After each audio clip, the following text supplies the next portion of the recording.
Good evening.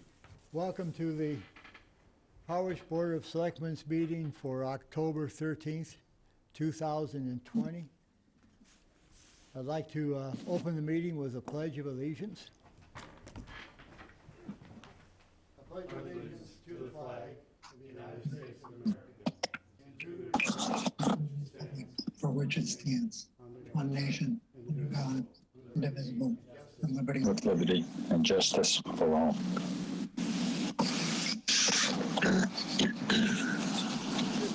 Notify that Selectman Ford is joining us by phone, and so he'll be in our discussion through the night, and we'll proceed then. And thank you, Steve, for the effort to join us by phone. Thank you, Larry. Joe, we'll move on to the agenda is COVID-19, our favorite discussion. Thank you, Mr. Chairman. Before we get into that, I just want to let the people on the meeting know that I've muted everybody except for Selectman Ford, and I will unmute the members of the Bikeway Committee when it's their time to get into it, as well as open mic if you'd like me to, or, excuse me, public announcements. Excuse me, for weekly briefing, I'm going to turn it over to our Public Health Director in just a quick moment, but I know beyond what is in your packet, I think she's going to have some discussion on Halloween and trick-or-treating. We had a discussion today about that. But at this point, I'll turn it over to our Public Health Director. Hello, Megan. Floor is yours. Hi, guys. Can you hear me okay? We can. Okay, great. So in your packet, you do have the weekly COVID update, and things have changed slightly. We have had one more additional positive case, and so that brings us up to 162 in Harwich, and we are following 6 active cases in Harwich right now. And they're all different. Some are from college that are isolating here now, and some are family members of just businesses that tend to be out in the public a little bit more. So we are seeing a little more of a community spread this week than we have in the last few weeks. Our positivity rate is going up, unfortunately. We are at 2.3% for a positivity rate. And if you remember a few weeks back, we were less than 1% for a positivity rate. So we're creeping up again. And I think Cape-wide, statewide, we're seeing the same trend. So it's not as if something strange is going on in Harwich. It's just statewide. We are looking at just increased numbers. People are heading inside and being closer together rather than being outside. So this virus spreads easier inside than it does outside. The air is more stagnant and there's not as much ventilation, so it's able to stay in a room a little longer, and people linger in the room, and we're starting to see more cases because of that. Kids are back at school, just like the flu and regular runny nose and colds happen every time kids go back to school. We'll also see increases of COVID, I believe, too. So it's not something that we're super surprised at, but we're hoping to keep our positivity rate down because right now we're in the yellow and we don't want to go into the red. We can stay open in phase 3, step 2, as long as we don't have 3 weeks in a row in the red. So we're hoping to stay out of the red. I'll go on to trick-or-treating unless anybody has questions about the numbers. No, go ahead. Okay. We've had quite a few inquiries about trick-or-treating. Is Halloween canceled? Blah, blah, blah. And no, Halloween's not canceled. I don't know if we would ever be able to do that anyway, but trick-or-treating, there's safe ways to do it. There's higher risk ways to do it. We do recommend not going door to door this year, if at all possible. That's a higher risk activity. Some communities and businesses are doing kind of a drive-through Halloween trick-or-treating. Stay in your car and get a wrapped goodie bag from a trusted source. You may see some advertisements for that around the Cape and in Harwich. Those are safe things to do. We recommend that you don't do any indoor costume parties or Halloween parties or any sort of indoor activities. Try to limit those to just people that are within your household or people that you regularly are in contact with. So avoid indoor Halloween parties, and if you do any outdoor Halloween parties or decorating or pumpkin carving, just maintain your social distancing and make sure you're washing your hands and wearing your mask as much as you possibly can. Trunk or treats are really popular. They were last year. They're more of a higher risk activity. So if you have the option of doing drive-by to look at decorations or doing a trunk or treat festivity, I would recommend the drive-by decorations. Getting out of your car and going from trunk to trunk tends to have people getting a little closer than they should together. So we want to avoid those large crowds. So we have options. Try to stay local, stay in places that you're familiar with, and stay outside, and always wash your hands before you get into the candy treats, just like usual. So that's Halloween. And then lastly, I wanted to mention that we are holding a public flu clinic next week on Tuesday, the 20th. It is from 2 to 5 p.m. over at the community center. And we're holding it just like we did our employee flu clinic last week. It's a drive-through setup. Registration is required, pre-registration. We do need to know how many shots to order through the VNA. So people need to call the health department at 508-430-7509, or they need to contact us by email. It may be easier if you email us at health@town.harwich.ma.us. It's open to all Harwich residents, 8 to 6 months and up. So we are able to vaccinate school-age kids all the way up to as old as we can get you. We do not have the senior high-dose vaccine, unfortunately. That is in very high demand. We get a lot of questions about that. And if your physician is not able to get the high-dose 65 up vaccine, I recommend that you keep trying the local pharmacies. They do get shipments every week, as well as the public health nurse with Barnstable County. If people are in desperate need, they can contact the Barnstable County Public Health Department, and they may have the high-dose senior vaccine. She gets probably 30 doses a week, and they go very quickly. But if you get an appointment, you may be able to secure yourself a high-dose vaccine. And because of COVID this year, we're pushing flu vaccine so everyone can stay as healthy as possible and stay out of the hospitals and all of that.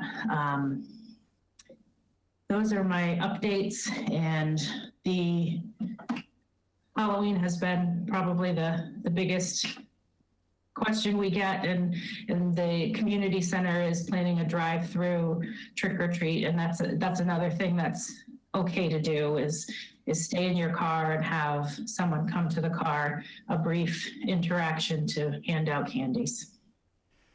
Thank you, Megan.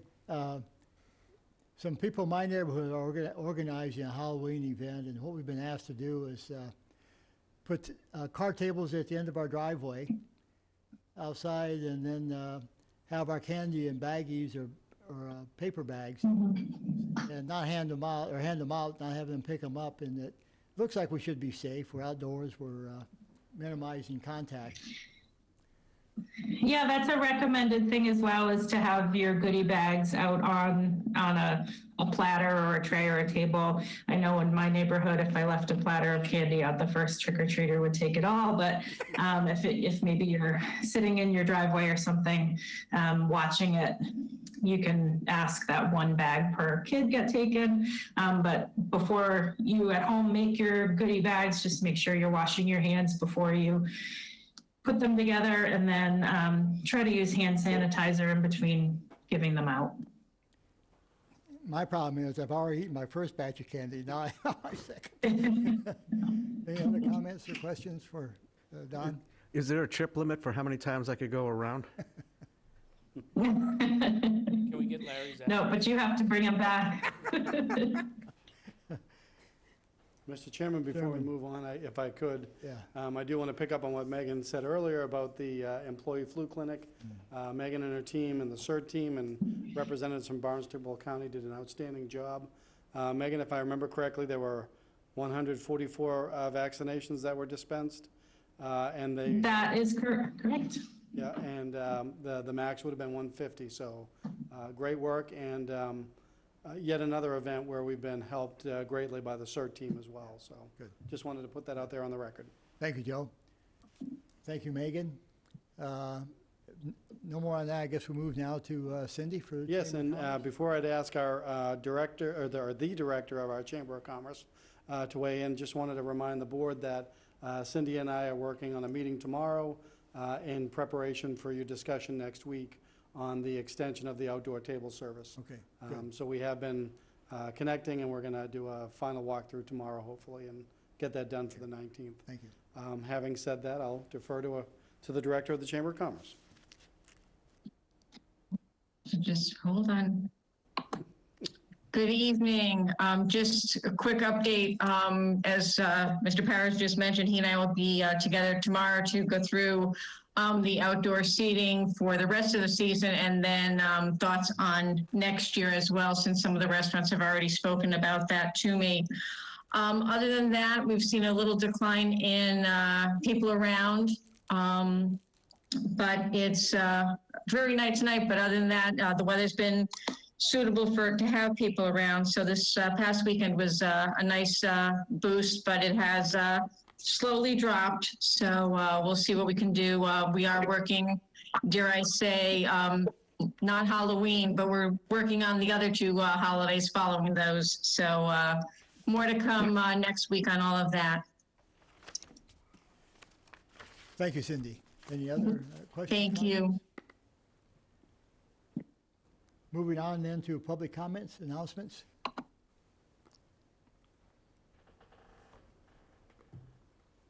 didn't get any requests. No, we're okay. Thank you, Jamie. Next then is we have a public presentation on the stormwater permit. Joe, I'll turn this over to you. Thank you, Mr. Chairman. Our town engineer is on the line, as you know. He's been working on this project and everything related to stormwater. So at this point, I'd turn it over to him after there's a vote of the board to go in, to open the public hearing. I was just going to ask that. Is this a presentation or a hearing? I see here it's listed as a public presentation. It's got a notice of public meeting, though. Okay, I move that we go into a public hearing on the review of the fee structure associated with local stormwater permit under the Town of Harwich Comprehensive Stormwater and Illicit Discharge Regulations. Second. Okay, roll call. Don? Aye. Ed? Aye. Michael? Aye. Steve? Aye. And I'm an aye. So now we'll turn it over, Joe, to... Griffin, take it away. Thanks. Can you guys hear me? we can. Good. All right. So not so much as a presentation as just a quick layout of the new fee structure, but as is the policy of the board to have a public hearing anytime a new fee structure or any new fees are to be implemented. That brings us here tonight. So we've talked a little bit about this. I think a couple weeks ago we rolled this out and discussed it briefly, but a couple years back in October of 18, the board adopted the comprehensive stormwater and illicit discharge regulations, which is part of MS4, which is municipal separate storm sewer systems. Basically, it's an EPA Environmental Protection Agency. Sorry for all the acronyms. It's an EPA mandated program that's aimed at cleaning up stormwater. So basically, the feds and the state came down and said we had to follow these standards and these policies, which required the implementation of the regulations. The regulations spoke to a local stormwater permit. The local stormwater permit is triggered by any development that's over an acre of disturbance. There's some other exemptions that are written out in the permit, but basically it falls in line with EPA's construction general permit, which basically requires you to do a certain number of things anytime you disturb greater than an acre of land. So when you disturb greater than an acre of land, you will be required to file this permit with the town. It's a very simple permit application. Once the applicant files the application, the town will be responsible for notifying abutters. Abutters will be notified via first-class mail. That's part of the reason for the fee. The fee is not intended to be onerous or anything. It's a relatively small fee, but the fee is meant to cover the cost of the mailings and then the cost of staff time to review the application. There's a couple levels of the fee structure depending on the size of the project. In all honesty, in the year and a half that I've been here, we now have I think 2 projects in line that would trigger this. So it's not a lot of projects in town that trigger this. We don't have a lot of 1 acre disturbances happening. But we do here and there, and the developers and engineers have been good at working with us and trying to adhere to these regulations. They really fall in line with mass stormwater regulations as well. There's a lot of kind of cross connections between the state DEP, Department of Environmental Protection, and Environmental Protection Agency down with the feds. That's probably more than most people need to know, but I'm happy to answer any questions about the permit itself or the program or anything else. Okay. Jamie, you say there's no one called in asking to comment on this? With that, let me close the public hearing, then we'll get to our discussion. I move that we close the public hearing. Second. Second. Steve, I'll start with you. Aye. Michael? Aye. Ed? Aye. Don? Aye. And I'm aye. So now, Michael, you had a little... The only question I had is, Griffin, where did you arrive at these costs, the 300, 600, 900? Was there guidance that you followed? In all honesty, Bob had kind of started this, Bob Caffarelli, and that was the fee structure that he had laid out. And when I started to look around at other towns, I couldn't find a lot of information, but that seemed to be reasonable. And in my experience on the other side, that seemed to be, they actually seemed to be rather low. But I know I have the ability to review this stuff relatively quickly, so I felt like it was a good, the right structure. Okay. I'll make a motion if we're ready. Okay. Ed, did you have a question? Don? I move that we approve the fee structure associated with the local stormwater permit under the Town of Harwich Comprehensive Stormwater and Illicit Discharge Regulations. Second. As discussion, I'll take a roll call. Michael? Aye. I'm an aye. Ed? Aye. Don? Aye. Stephen? Aye. Thank you. So it's Don't let him passed. go yet. Don't let what? Don't let him go yet. Who's that? Griffin? Griff. Yeah. Griff, stay on the line. We have a follow-up question.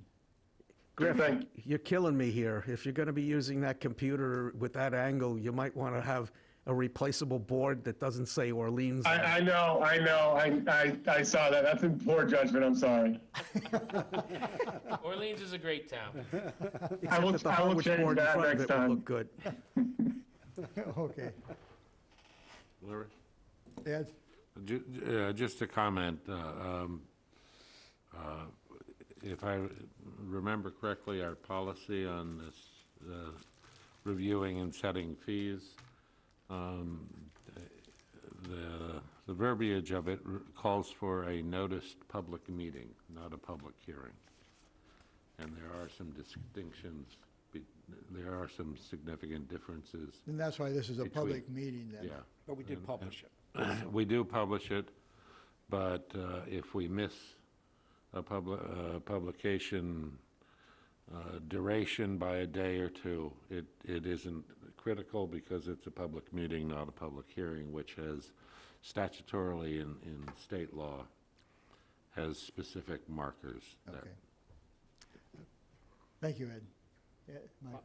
Hearing what Ed just said, I think we should get some clarification, because it's my understanding that setting fees requires a public hearing, not a public meeting. Only by our policy does it require a public hearing or a public Still our meeting. policy. Well, if it's our policy, then we should, Yeah. we should do it. There's no requirement follow in up. state law. Okay. We just- Next on the, we can, I think that's clear, but we can, Yeah. We just at some point, the Board of Selectmen figured that we ought not to establish a fee without giving some sort of notice. next on the agenda is the Bikeways Committee. Fran, thank you very much for your written report, and that's not Fran, obviously, but Fran, do you wish to Good give us evening. give you a report for your committee? Sure. I'm Fran Saluski. I'm the chairman of the Harwich Bikeways Committee. I'd like to take a moment and thank the members of the committee, Paul Gazai, Eric Levy, Andrew Dawkin, Richard Kaiser, Charles Walkley, and Jacqueline Pence Green. The mission of the Harwich Bikeways Committee is to work with the Harwich Public Works Department, volunteers, and others to develop, maintain, and improve the Old Colony Rail Trail, the Cape Cod Rail Trail, and other recommended bike routes in Harwich. Our sincere thanks to Link Hooper and his staff for their ongoing and continued responsiveness to the committee's concerns of the Old Colony Rail Trail. We currently have 7 members, and however, due to the COVID pandemic, we have not met since February. We stayed in touch with communication via email and to discuss other ideas and problems. Some of the activities and accomplishments of the past year are we initiated and have approval for a crossing light at the Depot Street crossing in North Harwich. Link reports that it will be installed this fall. We will be submitting a request to the CPC for another crossing light at Depot Road in South Harwich. We perform continuous monitoring of trail safety conditions, especially and with particular attention to the trail with washovers of sand and soil resulting from weather conditions. Link plans to replace the wooden fencing along the trail through Harwich Center.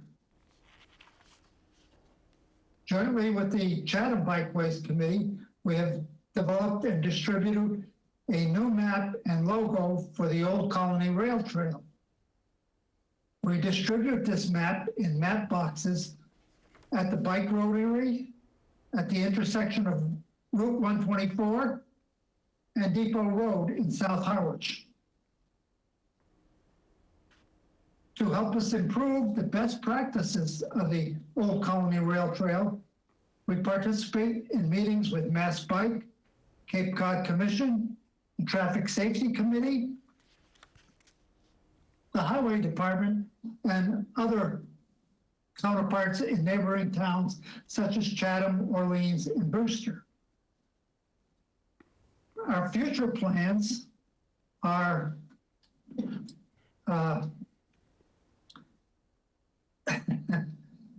improving bike safety, maintenance of the Old Colony Rail Trail, enhancing the bike environment, submitting CPC applications for crossing lights and warning beacons at the Depot Road in South Harwich and other locations that we've worked on with the Traffic Safety Committee.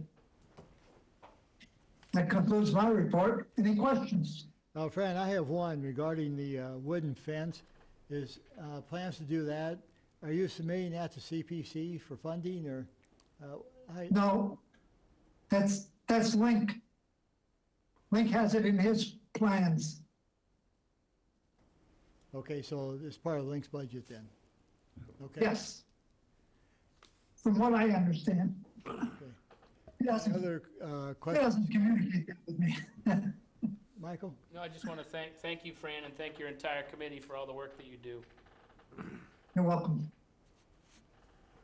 It's been a busy That's it. trail. The times I've been on it, it's packed with people. So it's a great asset. Yeah, Yes, I know it you is. ride it, so. Yeah. And you guys do a great job of catching the odd hazards that develop from time to time and getting those repaired, and I want to thank you for that. And Thank you, Ed. it's busyness. It's we're up at 6 and walking in Harwich Center, and during the summer, the amount of traffic on the trail, even at that earlier hour, was pretty amazing. So it is one of, I think, a very important asset of the town. I agree. Thank you. Any other, thanks again, Fran, and we'll move on to You're welcome. the new business. I'll adjourn then, huh? Okay. Thank you, Mr. Chairman. On the first item under new business, as I had mentioned last week, it's a request for the board to consider amending your policy for approval of municipal contracts. And I was asking the board to consider what I believe is restoring or returning to a level of $50,000 or less. And my simple reason for that is to help expedite procurement. As I've mentioned before, anywhere from 90 to 95% of the procurement we do is under Chapter 30B, which is the quote simplest structure, if you will. And then the vast majority of those fall under less than 50,000, or 50,000 or less, and really most less than 30,000. But there's been any number of instances where the contracts that are just over 25,000 have to come before the board. So as we mentioned last week, as you were talking about my goals for procurement, I would ask the board to consider this request and prepared to defend my request. Thank you, Joe. Questions, comments? Just, Michael? is Don? Don? Yeah, Then, well, one's a structural problem. If we're going to be amending the policy at all, we should strike the school department and make it the water wastewater department, because it currently is out of sync with organizationally what's going on. I think I'll reserve my next comment until a motion is made. Okay, Michael? So, Joe, I spent the last couple of days reading, trying to get caught up on procurement. I spent a lot of time on procurement when the last administrator was in because we didn't seem to get the contracts correct. Yep. And I will start by saying we've done a much better job. We are getting things more complete. There's only been a few instances where there hasn't been things in the packet that should be. Last week I did ask about a checklist. I hope that the board supports that we go back to a checklist so that it's an easy document for the board to read. Yep. That's one. In my reading, Joe, I want to know, are you a Massachusetts certified procurement officer? I am not. I am not at present. Okay. My tale of woe is that when I signed up for classes last year, that's when my daughter broke her leg. If you miss one class, you can't do any of them. I am signed up to begin early November. Great. That was one. And then the second was, it looks like, Michael, can I follow up that before you get to your Sure. next point? Yep. Who are certified then now? Is Griff and, Griffin Carol? Ryder, Carol Capola, I believe they're all certified. They all took the required classes. So first going back through seniority would be Carolyn Carey, Dan Pelletier, Carol Capola, Griffin Ryder, and I believe Sandra Seeker in the water department. They all went and took the 3 required classes. Griff, if you're still on, are you aware of anyone else that, well, sorry, now that I've said this, that's incorrect. because the certification is a two-step process. The individuals that I just mentioned, with the exception of Carolyn Carey, have done all of the required courses.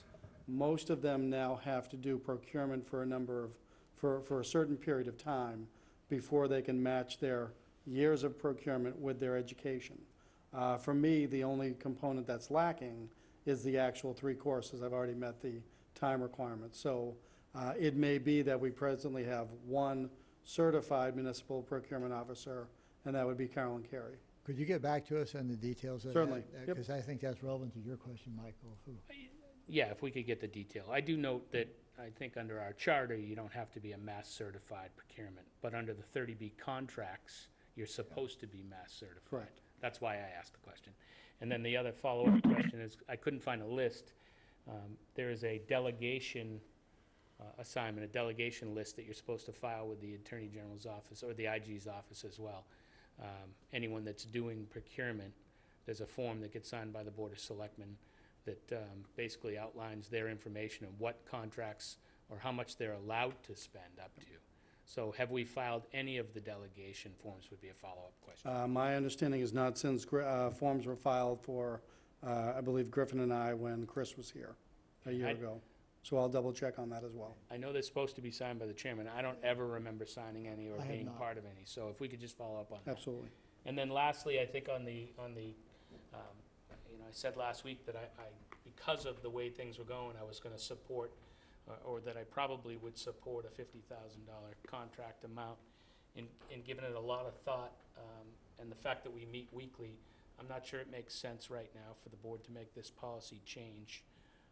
Given the pandemic and given the board should be very aware of all financial things in the town. So it's nothing on you, Joe, but I don't think I can support it based on the fact that I think the board should be being responsible and looking over all of this at this time. And if the pandemic lifts, I would support it. But right now, more than ever, I believe the board should be involved in any spending. And I respect that, Michael. I'm more in favor of it with the commitment that Joe will keep us informed so we know immediately when any action's taken place. Just so our whole gist of this is trying to streamline the process but keep us involved and informed. So I think our disagreement's very kind of minor, same information flow, but when I respect that. yeah, Don? Yeah, I suspect we all agree with each other, but we're coming to slightly different conclusions. But I want to go a little bit further than what Michael said. We didn't revert to the $25,000 because it was a capricious decision we made one night and just decided to flip. Personally, I find it repugnant if we don't know what's going on, which is kind of, I think we were all going. Exempt classes of contracts, we weren't finding out anything about. People were being instructed to keep change orders to a certain dollar value and just give more of them, which doesn't allow the public to have any kind of input either, because we're the ones who were supposed to be the, the keepers of the Holy Grail for that. I will say that I go back as a selectman over a 20-year arc, and I'm pretty familiar with this for about 25 years. And if I were to give that kind of authority, it would be to Joe based on what I've seen so far. So whatever we decide tonight, it shouldn't be read into, because frankly, and I had a conversation with Joe about this too, if it came to a point where we gave him that delegation and I found that we weren't getting information or that we were being snowed in some way, whether it was by him or a successor, I'd immediately take it back if we delegated it upwards, because it's a matter of trust. So I don't know where the board is going to want to go, but I just wanted to be able to say, especially to the public, we did this in order to gain control over something that was a runaway bus. Agreed. Ed? Well, everybody brings up a lot of interesting points. I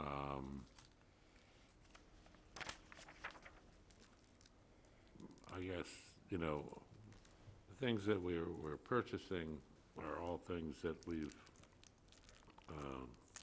approved an appropriation for in the budget or through an article at town meeting.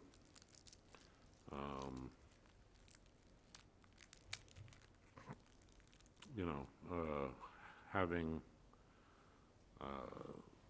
our town staff be able to implement things that we've already approved, in essence, in a fairly quick manner is probably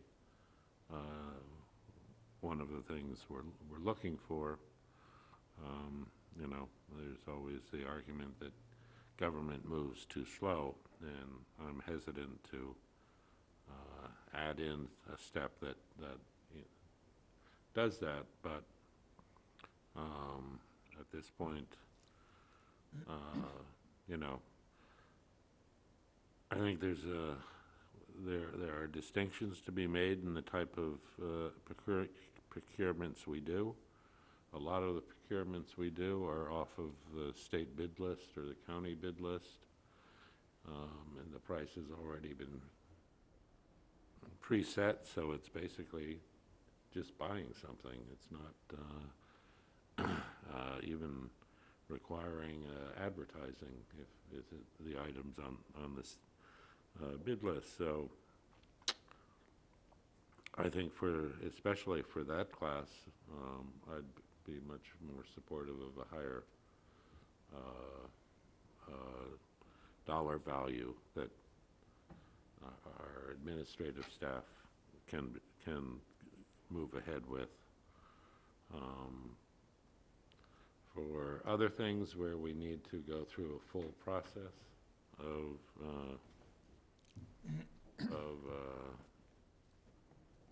putting out a bid and specifying the product or the service and taking in bids and evaluating them, probably at that level, keeping the value low, because the process by that point is so long, an extra week to present the bid is not a big deal. Thank you. Steve, do you wish to weigh in? Yeah, thanks, Larry. I feel that with what we've seen from the performance of the administrative staff at this point, clearly both Michael and Don's comments relative to the improvement in that regard. I also would agree with Michael on the checklist, which I think would be very, very helpful in trying to keep a good eye on this. But this is a way to streamline the process. There's been a hue and a cry over procurement in general and how we have fallen so far behind. And I think Joe and staff have been trying diligently to improve that situation.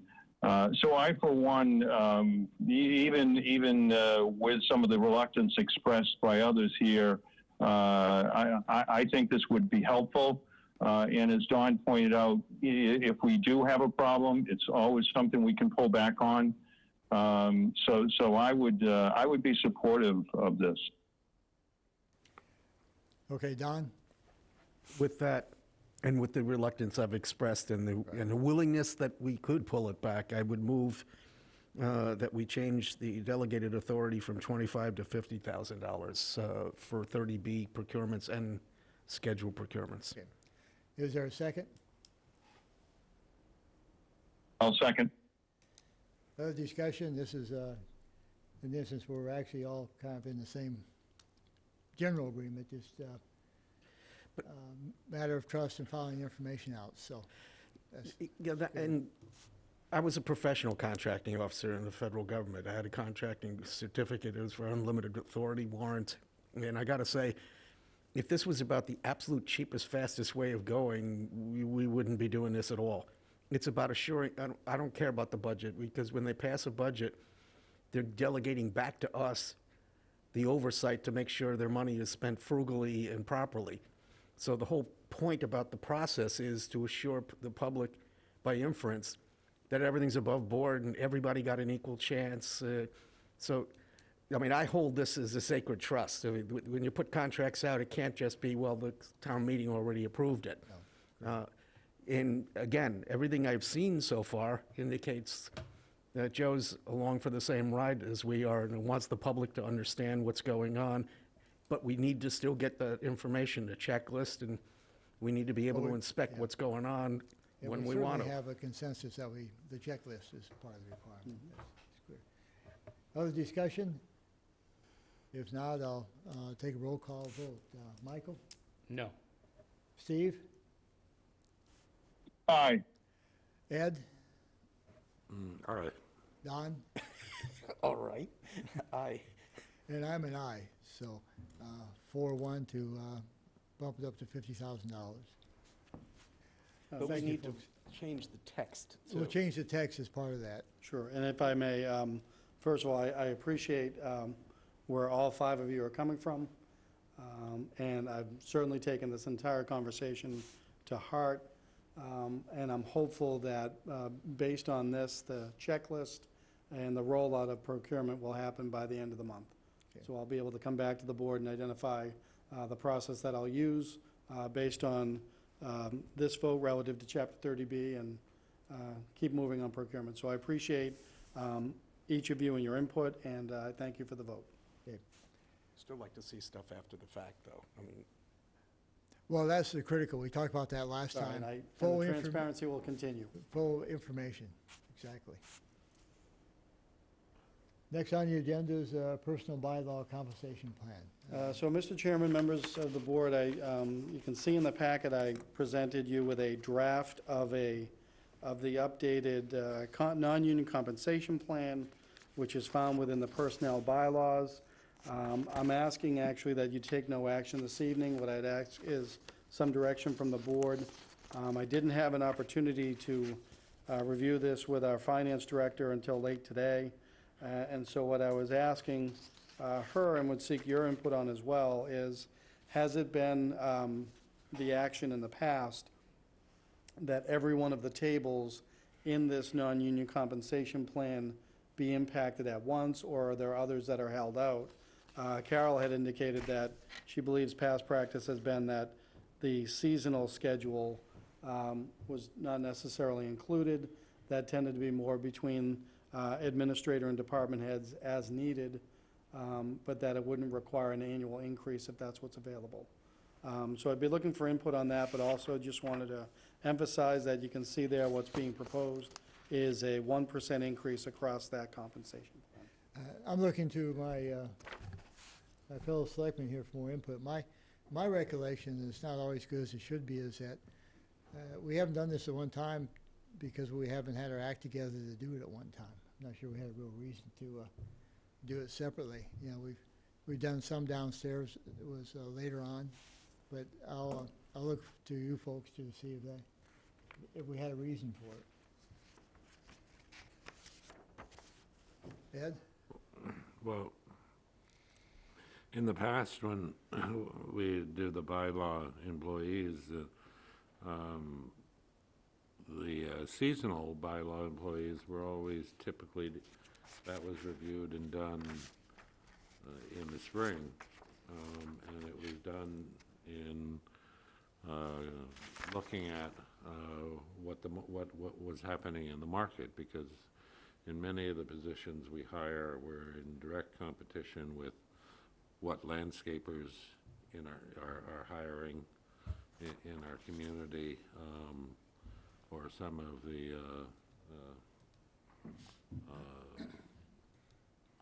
the other seasonal employment venues, and so we take into account, we took into account what we needed to offer to be competitive,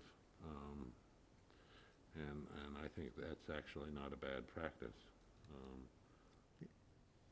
Yeah, no, I do remember that. If I take the seasonal out, the other staff members, we haven't always done it one time. Yeah. And I think that's Yeah. because we haven't done it. You know, we haven't got our act together to do those. Yeah. So Joe, what's your recommendation? Well, first that I vet the actual percentages to make sure I was accurate on that.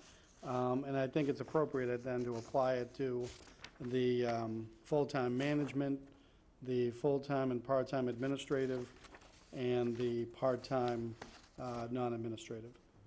So- And leave the seasonal to the season. Right, okay.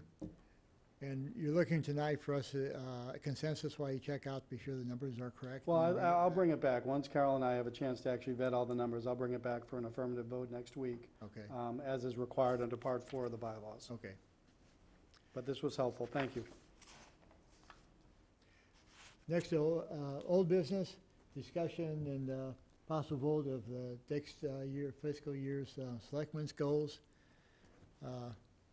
I presented, I think, these last time. I did get, actually not a lot of comment. Michael, thank you. You sent me some comments on these, which I've,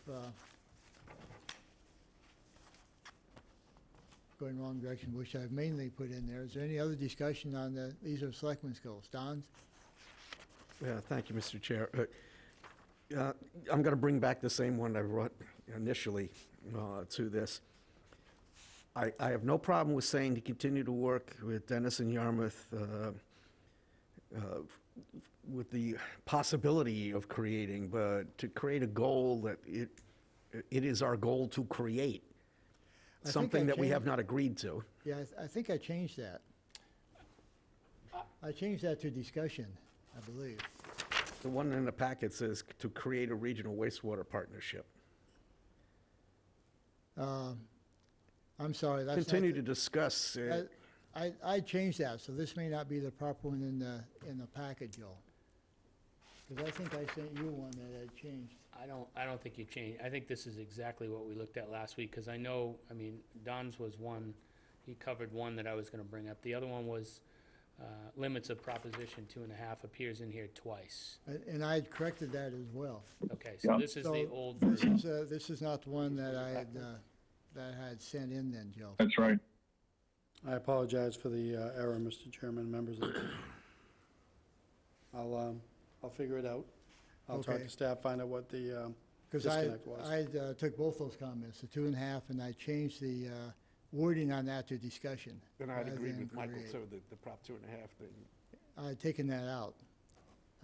Larry, could I ask, Sure. will go you ahead. send this to, I never got the final one sent to me after I sent you my revisions. Could you send it to me ahead of it being in the packet next week, And please?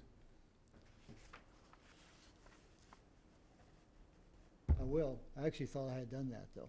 I didn't get it. I didn't get it. Got back a nice thank you for sending you 18 pages of No, but notes. I had sent it back to you. Yeah, thank you for that, yeah. I thought I had done that. I need to check Thank you. what's going on. Sorry about that. I had made those changes based on those comments, and I thought I had sent those out, but I'll do that. Well, you did in the budget message change. I did that, but on the goals too, so I'll do that first thing tomorrow morning. I'll send out what I sent out last week, and then you guys can look at it, because I would like to get these finalized. Thank you. Right. We'll move on next then to, we'll bring that back. Town administrator's goals were, I know Steve has been talking to you, Joe, and we've had some discussion, but we'll bring that back for next week. Okay. And my hope is that we'll get that done in the next couple of days, so it's in next week's packet. Because a week, I'm hoping then that we come to an agreement where we can get them finalized, so we can have our first evaluation of Joe's performance going forward as soon as we can. I don't want to delay it any longer than we have to at this point. I would ask the same if these are done. I know we can't talk about them through the group, but I'll send them ahead as of they're time. done, can they please be sent to the board members? Yeah. I'm just wondering why they, I'll have to recheck my computer skills. 'cause Well, I and we'll thought- check it on our end as well, and I apologize for the confusion. Okay, so we're setting up for next week the budget message. Did that one came through with some corrections? Michael, did you see some of what you added? I do. that? The only thing, Larry, that I found in here that I think we should change the word is on the second sentence, which says selectmen desire a budget that is at most 2% higher. I would change the word desire to mandate, or another word that, I don't just desire that. think we should be pretty firm on our ask, given the conversation that we've had so far about the Yeah. pandemic and where we could stand for 2022. I don't want to leave a lot of room. Joe's going to negotiate with the department heads and put out his own budget message. I think it should be a pretty clear directive Yeah. from the board, Right. not a desire. Yeah. Let me just be sure everyone agree. Michael, that sentence you're talking about, I played with that a lot to try to give us, to push the zero level funding, but give us some leeway if we have to go further. I didn't want to lock us down quite to the same, I want it like 90% lock with some wiggle room if something came up. Well, I think But- 0%, if I may, I think 0% is one number, and then no more than 2% is the other number. So I think 0% is what we're striving for. 2% is what So if I switch would be that, the worst. if I can- switch that can- sentence around, you'd be okay with it. Yeah, I just, But it needs a word like mandate or require or something. I'm willing to do that. I brought this in, as I said, I went back and forth to try to get the concept of 0%, but give us a little bit of wiggle room. But I think Band-Aid and switch that sentence around, that might work then. Am I right? Yeah, you don't need extra words like at most. You just mandate a budget at 2% or less.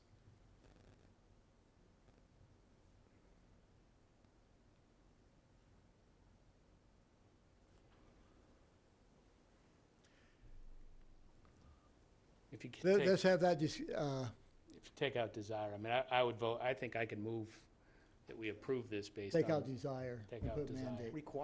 Require, mandate. And then I would move that we approve with that change. Okay, is there a second? Yeah, with the word require. 'Cause mandates kind of sounds harsh, but require is the same word. Okay, Just one bit of discussion, Larry, if I may. sure. And I'm not Then sure I'll it's get in to this message. We had a lot of messages.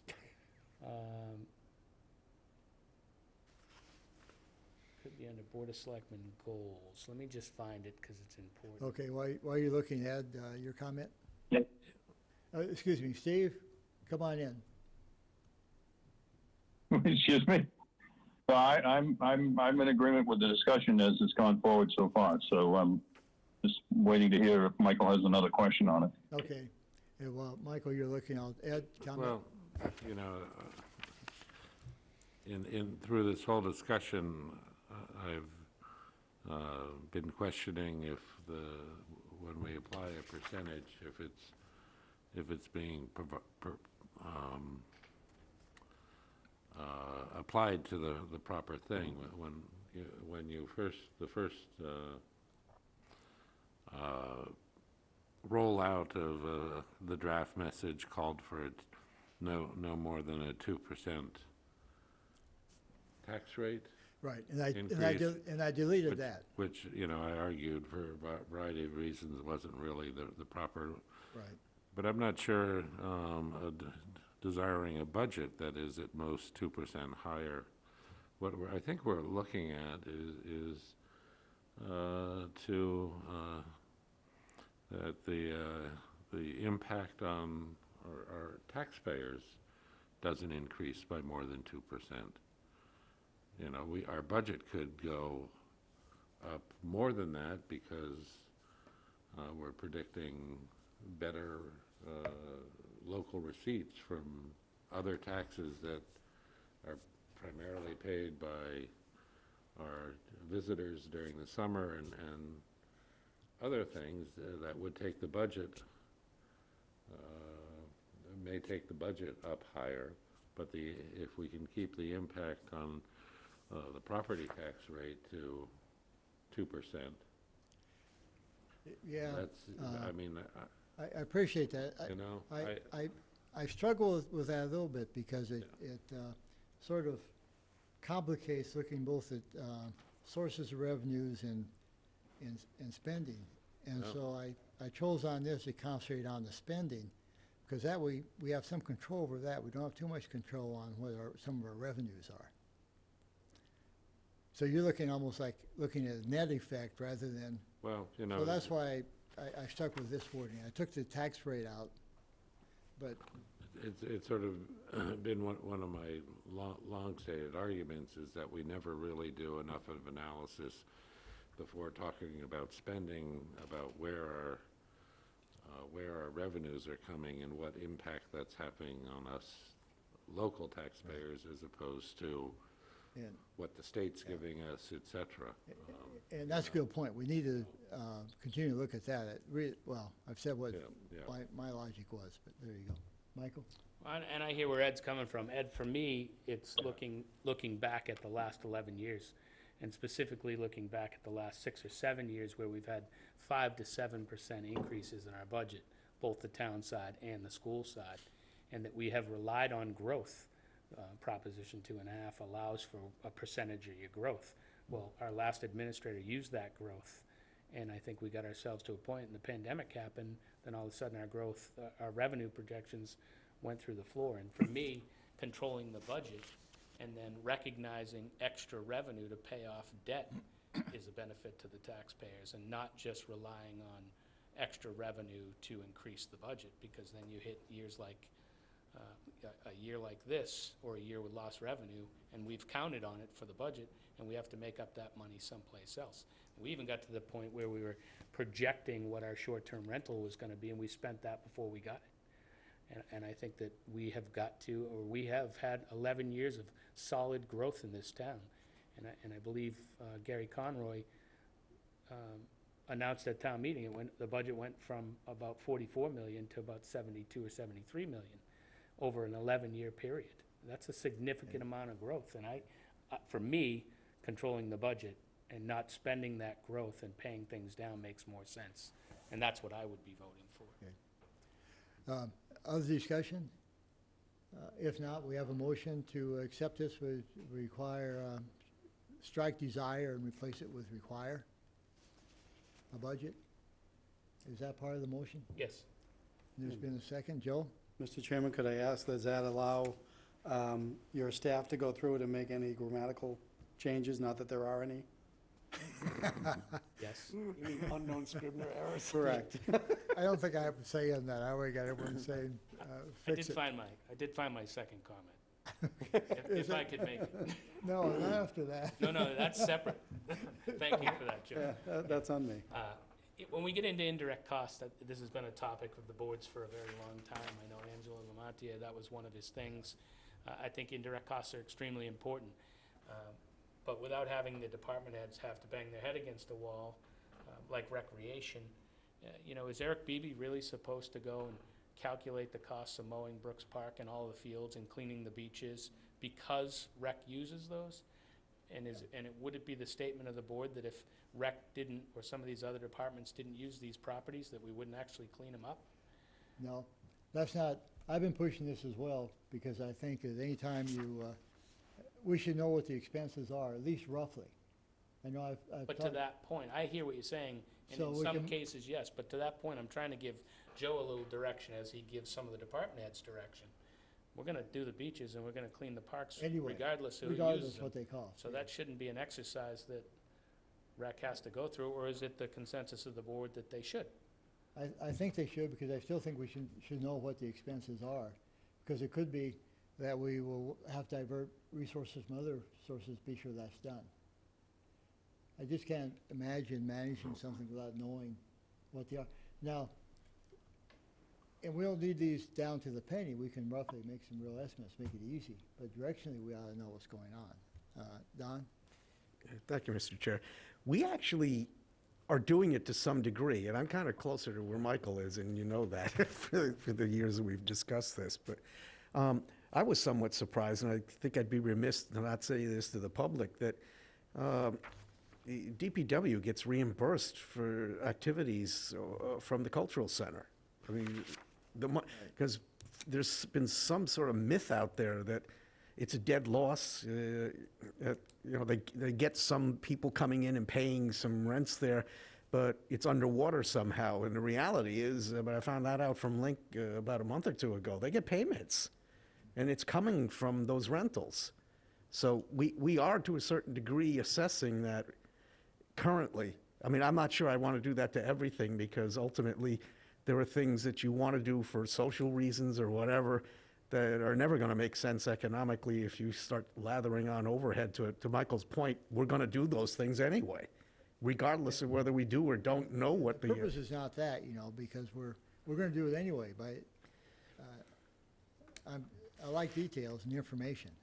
And I think we'll have information on how we're covered it. But Ed? Yeah, in listening to your comments, you indicated that it's nice to know this information, so when we put money into DPW to maintain the fields, we understand we're diverting it from someplace else. Right. Well, the only way to go the other way and not divert it from somewhere else is to raise the fees on the activities that happen that require rec to pay that. And I came from a town before moving here where the entire rec program was paid by and covered by the fees that were charged for their activities, and it put soccer the 10-week soccer season at $175 per student per child, and I don't know if many of the families in this town could afford that. And that's And that's not where I'm going at all with Well, this. That was it not- may not be where you're going, but- but it sets us up Where- to No, to be taken there. And my point would be that to follow the example you gave, if we have to spend money in rec and take it from somewhere else, maybe our decision is where else does it have to come from to run the town in a limited budget. Without knowing that, we have no idea how to make those decisions. That's my only.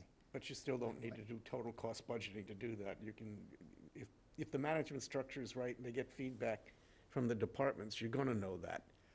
I mean, it's So not going to you're be kept a suggesting secret that, Link does this for them.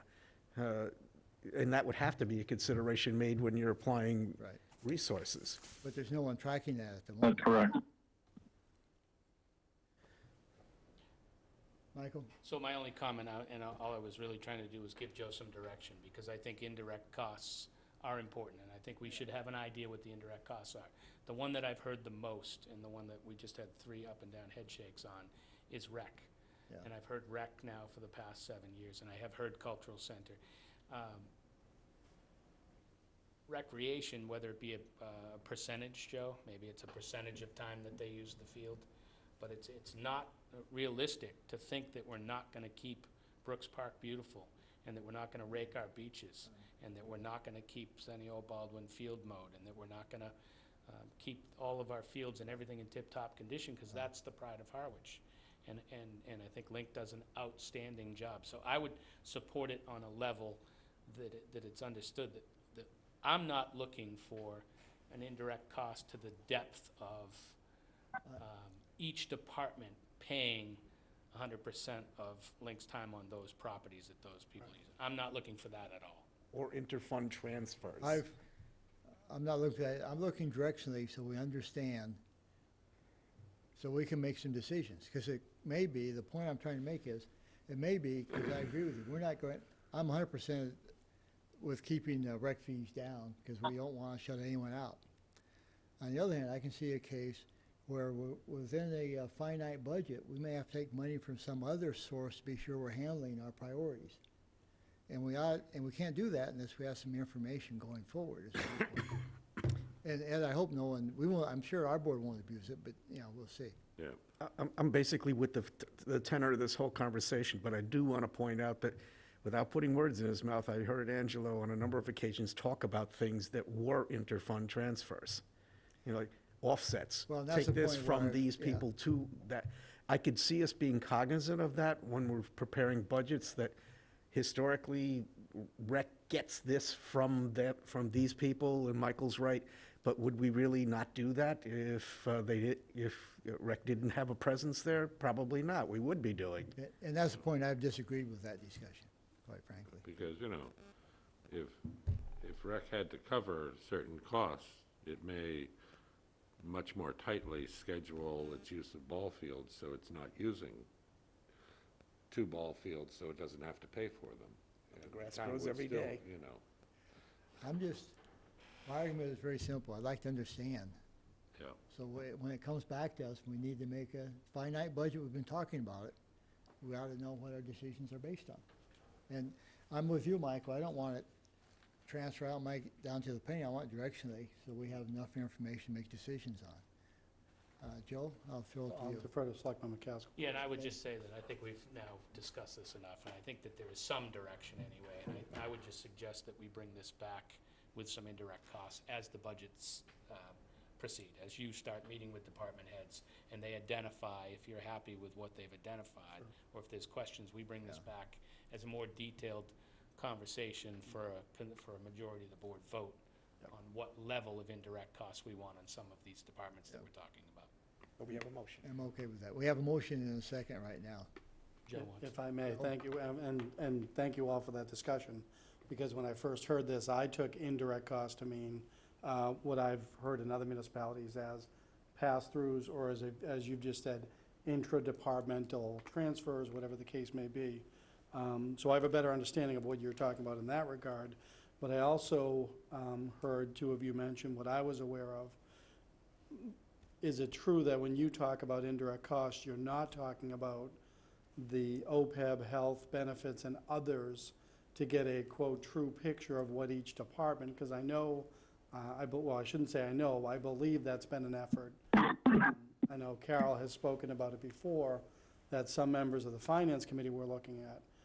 Regardless of whatever the definition may be, to you, Mr. Chairman, I get a sense of where you're coming from, because I'm not aware of these indirect costs presently.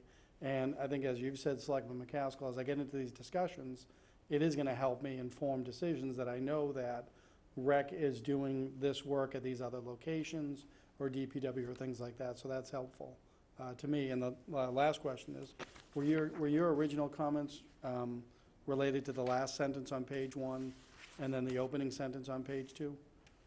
I believe so, Joe. Because that's where I see the reference to it. Yes. Yep. Yep. So I think I get where you're coming from, and I'll incorporate that as we go forward on the budget discussions, for Okay. sure. And then we can validate it sooner rather than later. Right. Yeah, we can reach a level that we're comfortable with. Yep. And still Yep. provide us information. I'll take a roll call vote. Don? Aye. Ed? Michael? Aye. Stephen? Aye. And I'm an aye. Thank you. Next on the agenda is the sewer regulations. Mr. Chairman, members of the board, I had an opportunity to meet with the wastewater superintendent, the health director, and get into a lengthy discussion about the sewer regulations as they've been discussed in the past. I know that we were working off of the memorandum from Megan to Chris Clark with a copy to the water and wastewater superintendent that dates back to July of 2018. And I believe the board was looking to have a discussion on the connection timeframe as well as the use of registered sanitarium. But I also wanted to remind the board, as you know, we now have a wastewater commission, and I do know that the water and wastewater superintendent has the discussion of sewer regulations on their agenda for this Friday. Were you all looking to weigh in on those, or was there a different expectation? If I may, Michael, let me just, as I read, going back and rereading the IMA, the agreement in IMA, it seems, as I read it, I know, Michael, you brought up payments. We have capital payments and we have operating maintenance payments. But as I read the pages on the agreement we have in front of us, is that for us to change the agreement with Chatham, we need to hold we being the Board of Selectmen, we need to hold a public hearing on that. Joey may check me on that. And then we can, in our public hearing, we can discuss moving from 1 year to 2 years in the design engineer to the sanitarium. There's two agreements. There's the original agreement we signed, and there's the IMA. And if you look at the IMA, it repeats a lot of the other agreements. It says we have to do that, and then before we make any agreement, we have to notify Chatham 45 days before it takes effect, so that they can weigh in on that. So my suggestion is, as we gather this other data, is that we at some point, maybe after your meeting on Friday, but we come back and hold a public hearing on this to weigh in on those issues. Because the agreement is still the preview, and the IMA is still the preview of the Board of Selectmen. Right. And so we need to take account of that, but I think we need to follow what, as I understand the language, and I'd be happy for you, check on that. We should do that formally as a public hearing and weigh in and then go back. And so that was specifically related to the intermunicipal agreement with Right. Chatham? Okay. It's actually repeated a couple ways. We have the original contract that we signed with Chatham, committing $300,000 and 300,000 gallons per GP per day. Right. And that was, and then after that, we signed an IMA with Chatham that worked out the financial arrangements, among others. It does repeat a lot of what was in the original contract. Sure. But the intermunicipal agreement, which is the second document, as I read it, clearly states that we need to bring that back as a public hearing, and then we take that to Chatham. Don? Not to get more into the weeds, but there is another component of this that maybe could be simplified a little bit. We're still the sewer authority, the board. Right. Really simply, in one sentence, we build it, they run it, the Water Wastewater Commission. Yeah. So it probably is a good idea to get them involved in any event, because we don't want to do anything that's going to compromise the integrity of the system that they are going to be handed to run.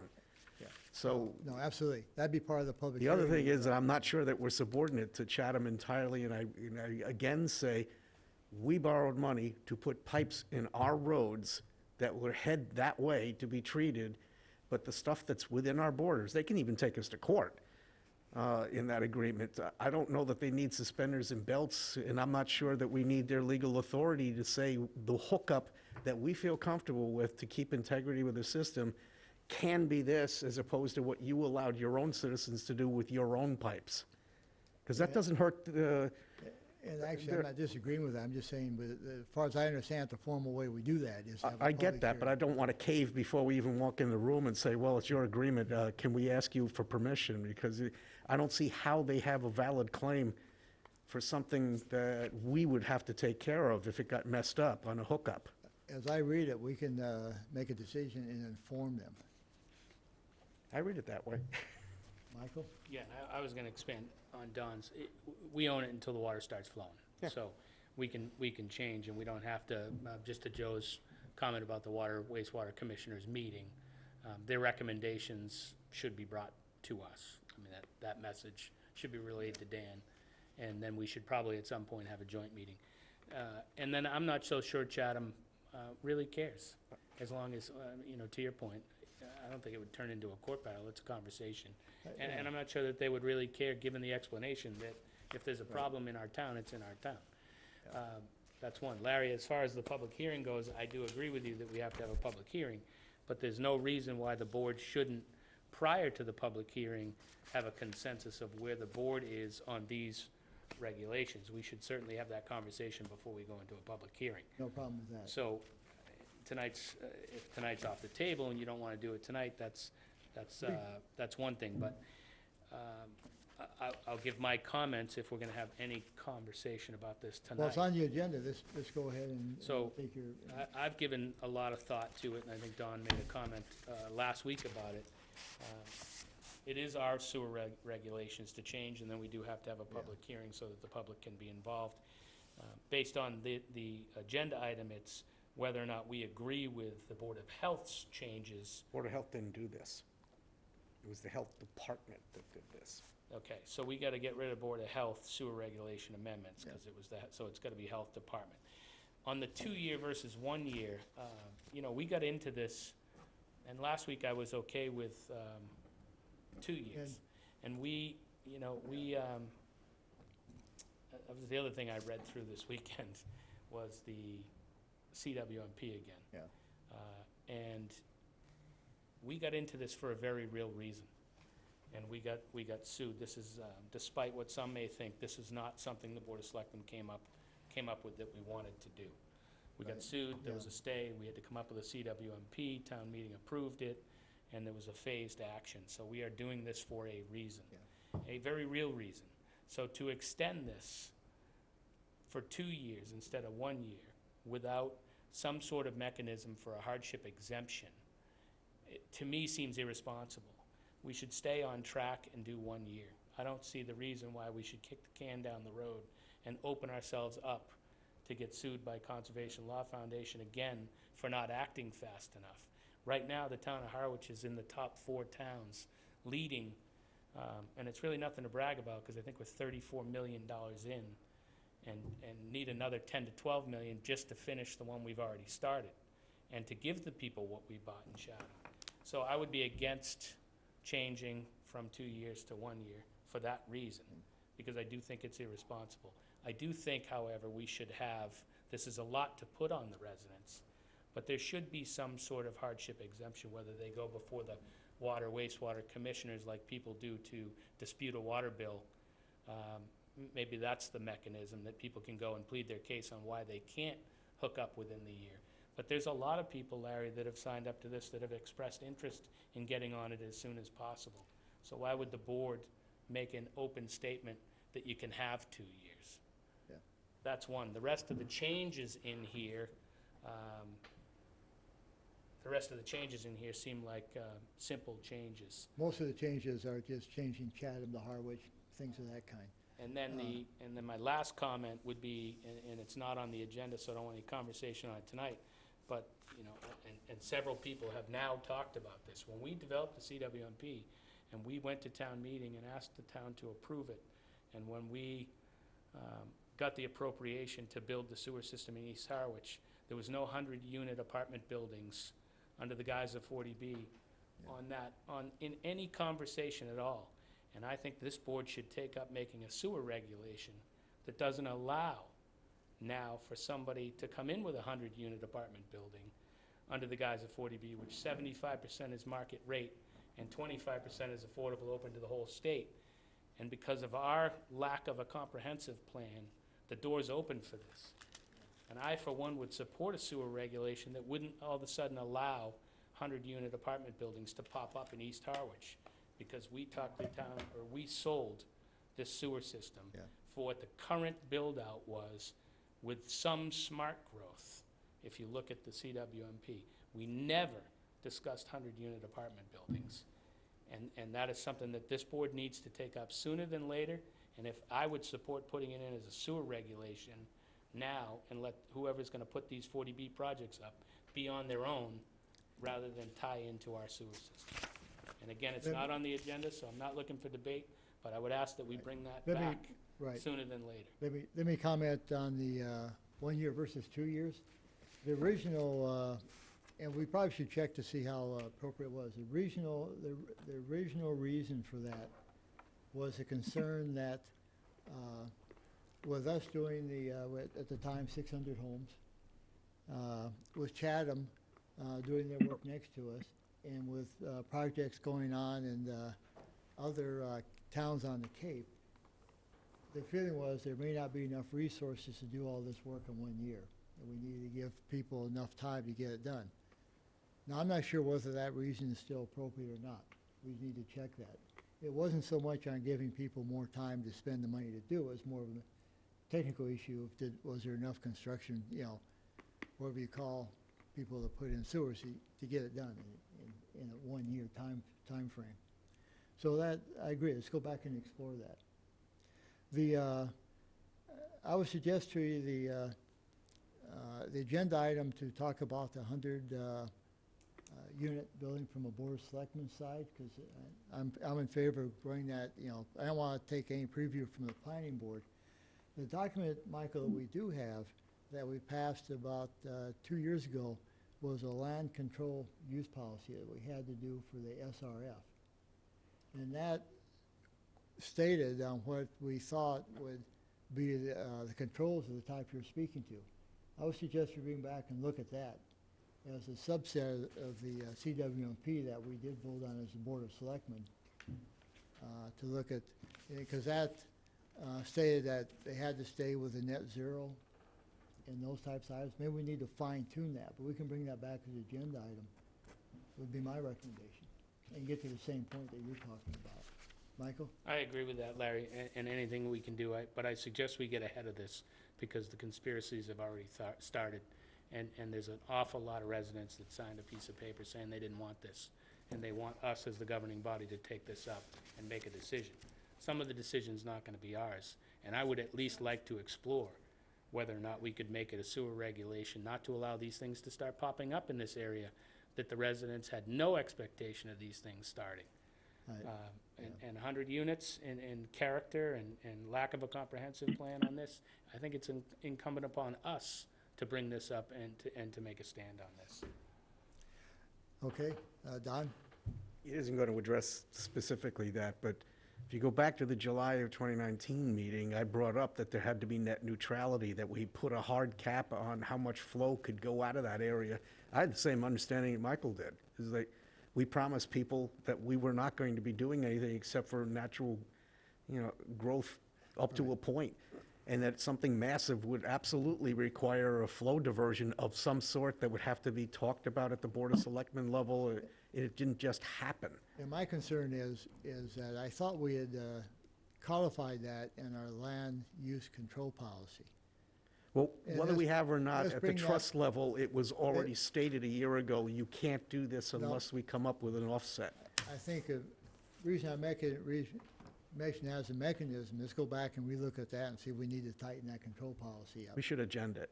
And put that on the agenda, and we'll see what we can do, if we can do more. The second point is that there was a component of this that was hardship.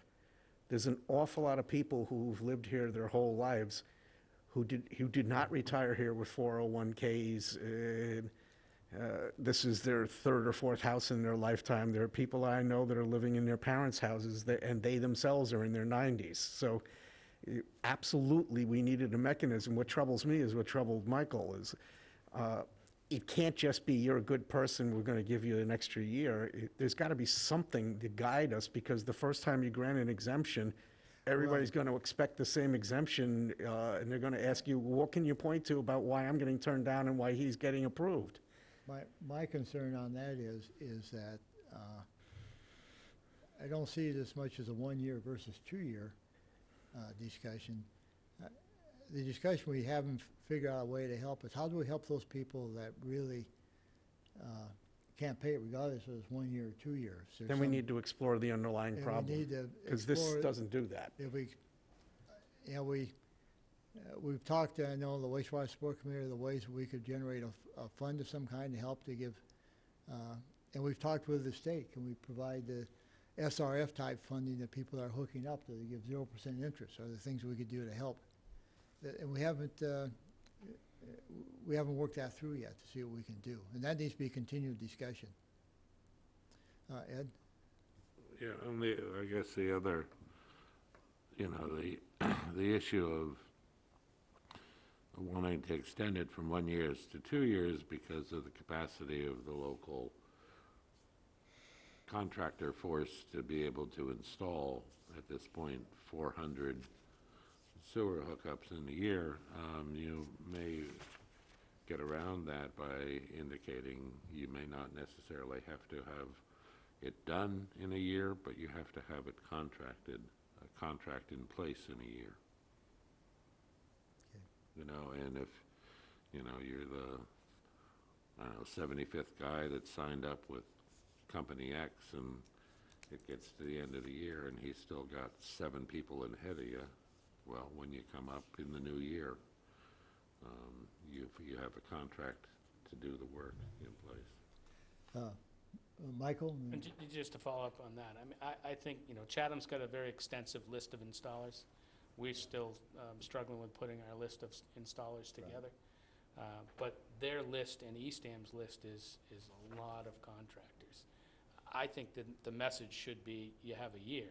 If somebody came forward and said, I can't find a contractor, we can simply verify by the contractors list that they can't find a contractor, and we're not gonna hold them to it.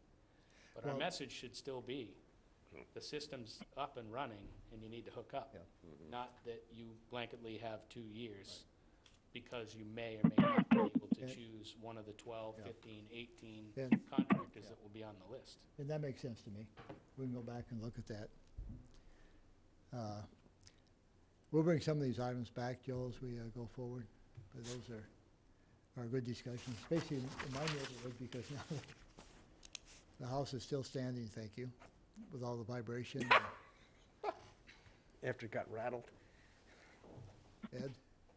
And as to the issue of having one of these large projects come, given that we're at a sort of a zero-sum game on the growth in East Harwich with the sewer system, you know, if somebody comes in, if something like that were to come in and take 100 spots out of what we'd allowed for, at some point we'd get down to a group of property owners with their lot coming in and saying, you know, we want to do it, build our house, but you're telling me we can't because we don't have the capacity to hook up to the sewer system. So would leave the town in the position of I think, having done a taking on their property if we don't allow them to develop it. So Well, we need to Needs to come back.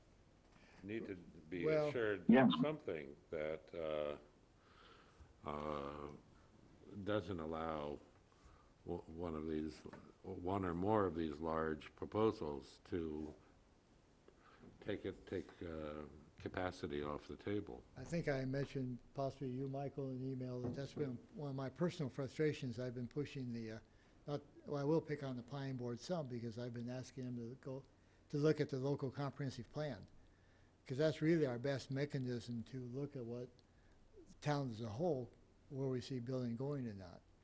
That hasn't happened, so I agree. Now's maybe the time to go back and sharpen the land control This policy. plan is not that plan, trust It's me. not that plan. No, the one that they're working on and the one that it succeeded were those plans. This one has no language at all about that. Build, baby, build. Well, we need to, we'll move ahead. We'll bring this back. Just back to the agenda item. Can you, Larry, or can somebody construct some language on the 1 year versus the 2 so that we can agree as a board and then call for a public hearing? Because there is no sense in continuing. I'll work with continuing Joe, you and continuing. I, and whoever else in staff, we'll work together to get some language on And then that. I would just ask if it's worth, and maybe I should do this next week, but I guess I'll just ask now, is it worth getting a legal opinion on whether or not we could make a sewer regulation on the size of a housing development that could be proposed in East Harwich, based on the current sewer system and what it was actually voted for? I don't object to trying to find out. You know, It'd be nice to have that information. I rather would than appreciate continue knowledge is good. I don't want to continue the conversation for months and months until it's too late. I think we need to get on it now. Because I don't think the 100 unit right now is dependent on the sewer at all, is it? Because we have, Yeah, oh, yeah. Of course it is. And that's the bad news that But see, Michael, that's the Michael mistake. knows we're going to find this because a lawyer is going to tell you under 40B, they are required to hook up on, if we have a sewer available. They're not allowed to use Title V, and unless we have some orderly process. What Ed was suggesting and what Michael's suggesting are probably going to happen, is that, and that's why I brought it up last year, is like, you know, there has to be a plan here that offsets somehow, because this guy's going to be eligible for the sewer hookup, and we got no plan, and it's going to result in some people being kicked off the boat. that we're going to be able to utilize the system and can't. That's gonna be an interesting discussion, because we're re-looking at the. That's why we at the hire lawyers. CWMP and phasing, because we're getting new water. It could be, we don't even do that phase right now. And so it's kind of a gamble, it's an interesting gamble. I agree with Michael. Ask the lawyers. Oh, yeah, of course, And it's, okay. and I think it's not so much, the only question is developing a regulation, but also looking at those other documents you specified and giving us the opinion of where that leaves us legally right now Yeah, without having done anything. okay. I have what is hopefully one quick question for the board. Excuse me. Working with staff on this, when did the board adopt the sewer regulations? The version in your packet dates to December of 2015. I know the land use control article portion of it was adopted by the board January of 2019. I just want to make sure we're all working from the correct I version. just dug that out this afternoon, and I put it, and I'll send it to you tomorrow, Very good, thank you, the date and the IMA. thank you. I wrote down a lot of things, but that date I didn't write down.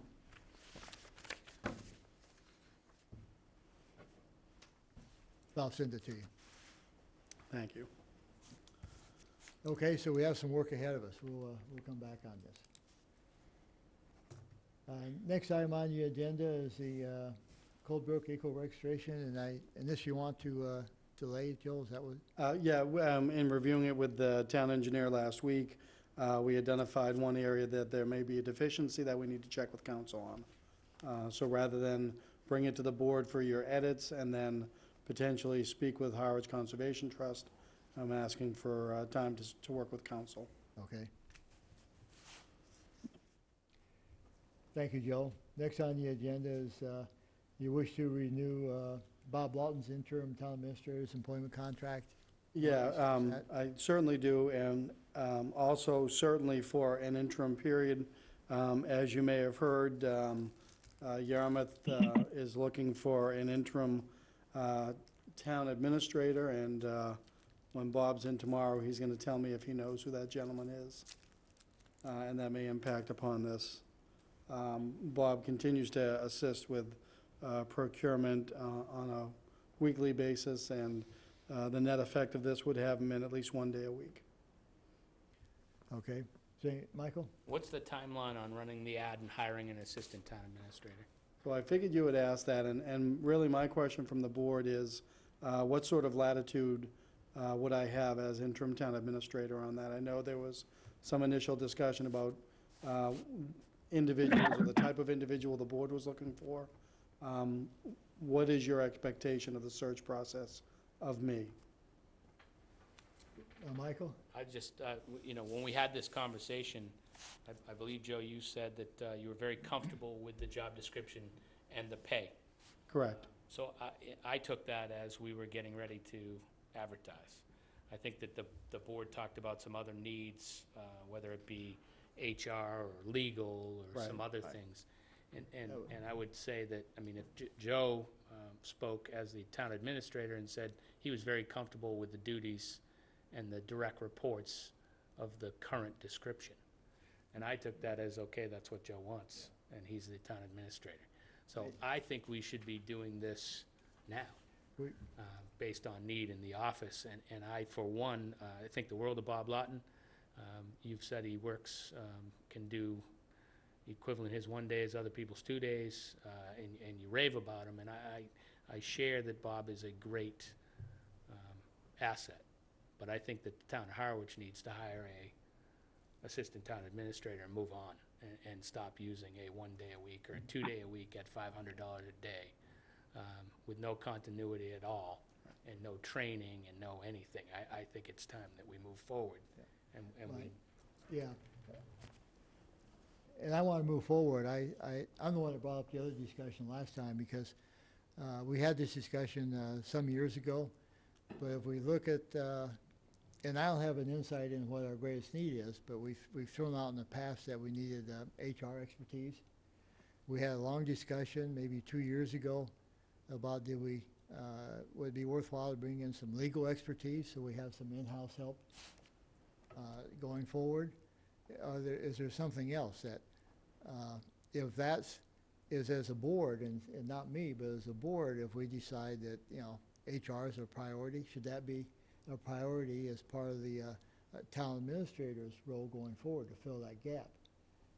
And I don't know if there's no agreement on that we have a gap that we're particularly interested in town, then that's mute. Or if there's not an agreement that one we should go forward. That was my only point. I want to move quickly too, because we can't have Joe do 2 jobs forever.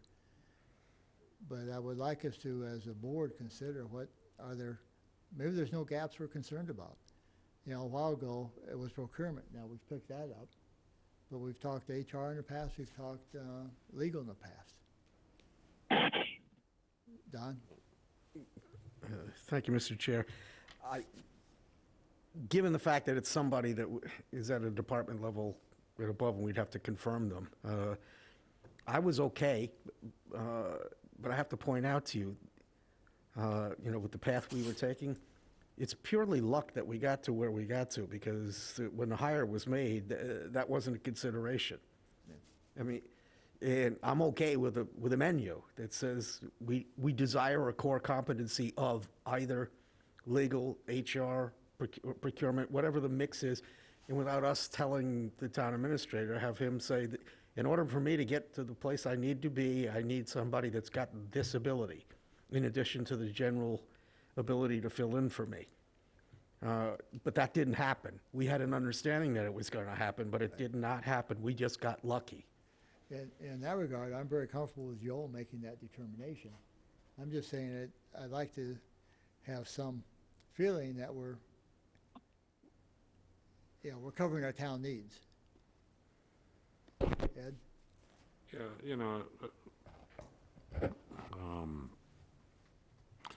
when we hire a town administrator or assistant town administrator, it's nice to find somebody who has some special knowledge in one field or another, but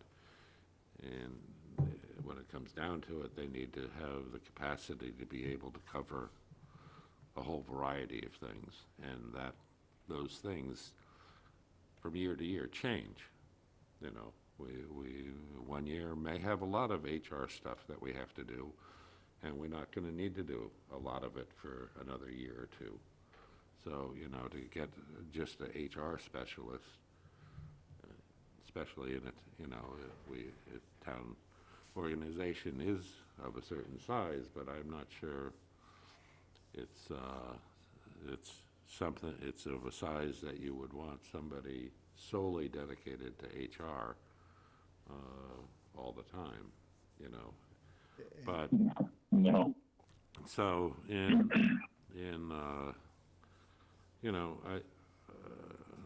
past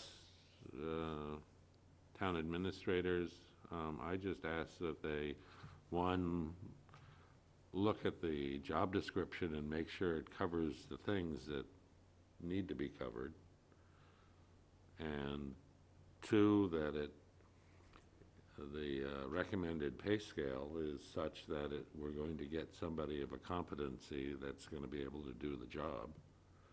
And three, that when he does his interview, he or she finds somebody that that they can work with, and that they feel has the capacity to branch out and grow in maybe areas that they may or may not be especially trained in. And that actually I'm in agreement with that. I was hoping, my view is you get someone that maybe is knowledge, an expert in something, and then have the ability to grow into other items. Because I think that's a little easier than getting someone that's has a broad expertise and asking them to become an expert short-term in HR or legal. That's just directionally. Mike? Yeah. So then I'll just follow up. Does Stephen have a question? Steve, are you? Yeah. No.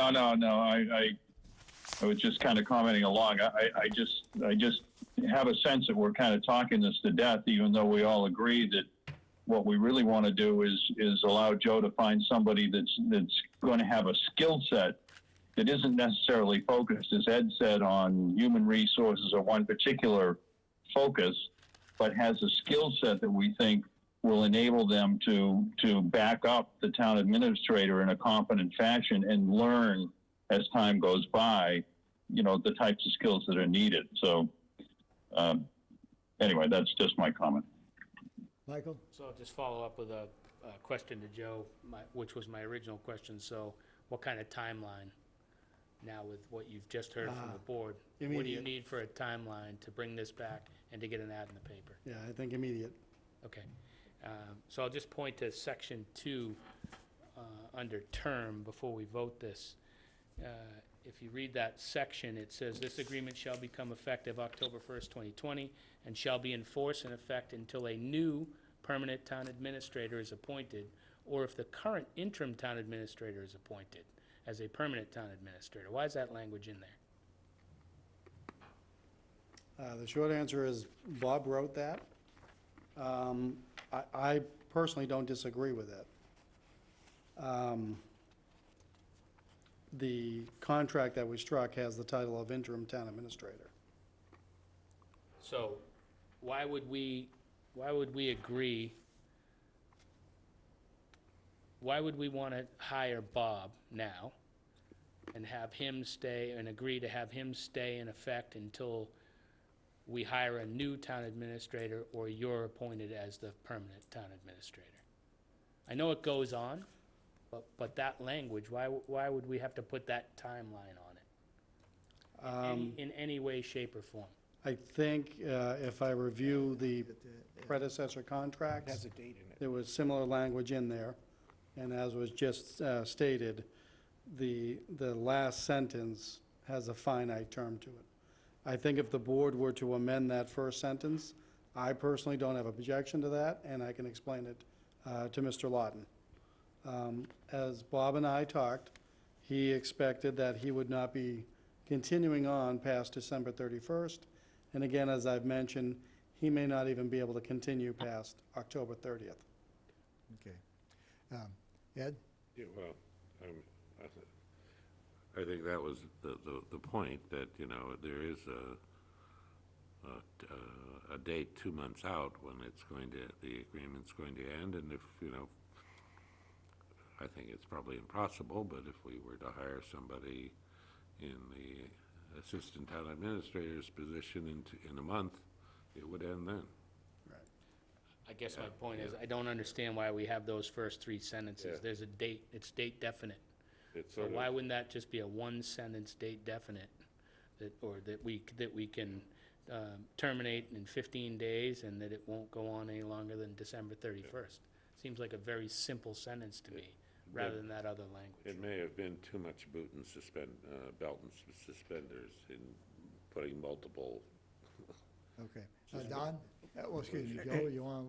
No, I'll defer to Selectman Howard. And there's a good contract reason for striking it, or changing the last sentences, notwithstanding the foregoing, because right now, the way this is written, you've got 2 different expiration dates. One has to do with when somebody leaves, which is not ponderable, and then the other one has to do with a real date. And anybody on the receiving end of that language, if they wanted to hold you accountable for beyond December 31st, could easily do that, because those are conflicting terms. Joe, are you comfortable with striking that I beginning am, and sentence? if I may, that's exactly why it's presented in the manner in which it is under this agenda, discussion and possible vote. And I wasn't even certain that I would have the authority to sign it on the signature page, except if we're relying upon my role as Chief Personnel Administrator. My point is, whatever changes the board makes, or whatever changes the board makes, and that's our contract. Can, I'll entertain a motion with those conditions. So moved. Well, it does need a start date, because you got to be able to back pay them. Right, need a start date. And Yeah, I think what So Michael, October 1st, and then this agreement shall become effective October 1st, 2020. Period. Period. And this agreement may be terminated at any time by either party, the last section, strike everything in between. Yes. that would be your motion, Ed? That's the That motion. was my And motion. that's my second. Other And discussion? I would add the word, not, right before that last sentence, notwithstanding the foregoing, that the agreement ends in any event on December 31st. Because you're still getting into there, it may be terminated at any time with 15 days' notice. Notwithstanding that, it always expires on December 31st. Yeah, that, we were gonna leave that in. That's staying in. But I was going to add the word notwithstanding in front of Okay, it. I'm fine Okay. with that. So that it acknowledges there was language before it, but Right.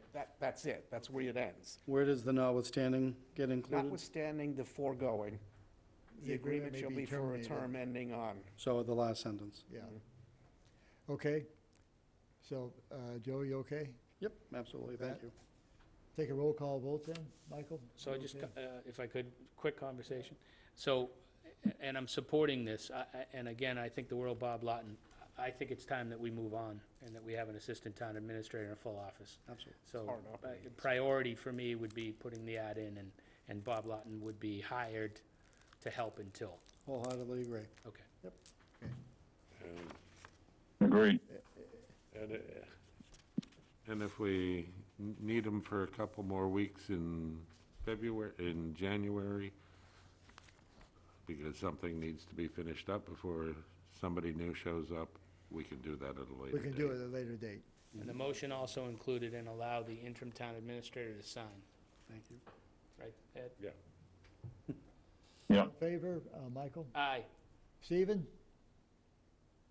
Aye. Ed? Aye. Don? Aye. And I'm an aye, so Thank you. thank you, Joe. We'll move ahead. Next are contracts. You have a Chapter 90 project request for patching roads. As soon as I find the amount, I'll make a motion. Yeah, this seems, Top of the first page, I think. Yeah, I just gotta find the, still in sewer regulations. Nope. Do you have an amount, Don? Do you see Yeah, it? so the dollar amount is actually in the first of the 2 pages to be signed by the board. 259,760. 259,760? Yep. So I move that we approve Chapter 90 project requests for patching in various areas in the amount of $259,760. Second. discussion? Take a roll call vote. Stephen, I'll start with you. Aye. Michael? Aye. Ed? All right. Don? Aye. And I'm an aye. Moving on to town administrator's report, Joe. Thank you, Mr. Chairman, members of the board. As you'll see in the packet, we have information from the ABCC that's going to be distributed to all license holders, and it's the 2021 legal holidays and dates of observance. And I do note on this that there is no reference to Juneteenth Day, which was added by Governor Baker, which is the day of June 19th, or the Friday or Monday if it falls on a weekend. And we'll be looking for clarification on that from the ABCC and other parties. Don? While you're waiting for that, because I've known in the past, it's driven me absolutely crazy, even just as an outside consumer, not in government at all. Can this be posted somewhere in our site? Because looking to see when people are allowed to be open or are told they have to close, Certainly. you can never find it anywhere. Yeah, And that concludes my you see it? report. Thank you, Joe. Yeah, you find it in the paper, but the day before they, Not if you're visiting here. Joe. Don? We'll go to the selectmen's reports then. Don, I'll start with you. Thank you, Mr. Chair. There was a vote that was taken on the wastewater management, the county wastewater management board. I know that it's probably water under the bridge if we wind up discussing it now, but I want to send it out to us so everybody knows. There was an acknowledgement that there probably has to be an amendment to tweak it, but that we could be sitting there discussing this 2 years from now, try to make it perfect, and in the meantime, there are projects out there that would be eligible to be funded. So once we get it, you can agenda it, and I can explain what the rationale was to be where it is. Let me follow up. So, do you have it now that we can we can put it on the agenda next week, or, I have it tucked away in my computer, yeah. okay, can we put that on the agenda for Monday? Yeah. Okay, Joe, can we do that then? for Will bring do. us up to It's speed? not light reading, but I Can you mean, send that ahead of time to the board too, so I can read it, that's all I wanted to hear. please? Okay, good. Thank you, Don. Ed, No. What's the topic? Michael? No comments, but an ask. There's rumor of a solar field going into the sand pit in East Harwich. Not sure if anyone in the town knows about that. But I do know that there was a person hired to do title work by Chris Clark on that sand pit, and there was a lot of lots and pieces, owners unknown, and lots that we think the town may own and others may own. So the landowner and the person that's driving this, I'm not sure owns 100% of that pit, and I think that's another thing we should get ahead of. And there should be some legal work in the office downstairs somewhere, because we did agree to pay someone to look at parcels and see what was what and correct things. And then And this is, I've actually heard that too. I'm not sure, did I read it in the paper or something? There was. is the sand pit what's off of Route 39? Yeah. Is that, thank you. And I think Cuddy is the Yeah. driver of it, but Yeah, I'm not sure That's that's, been, I'd yeah. like to understand what the town's benefit to that is, if any, Sure. or if it is all his land. But it was my understanding, and I did look at the maps with Chris Clark, and it was not all his, so, no. I'll certainly follow up. thank you. Well, that's not gonna be the easy follow-up, Joe. No, but We need to do it. I'm not questioning that, but it's, Ed? And that's separate and apart from the solar development that's being proposed for the Nickerson pit. I understand that it's the same contractor, Okay, different owners of the land. yeah, yeah. Okay.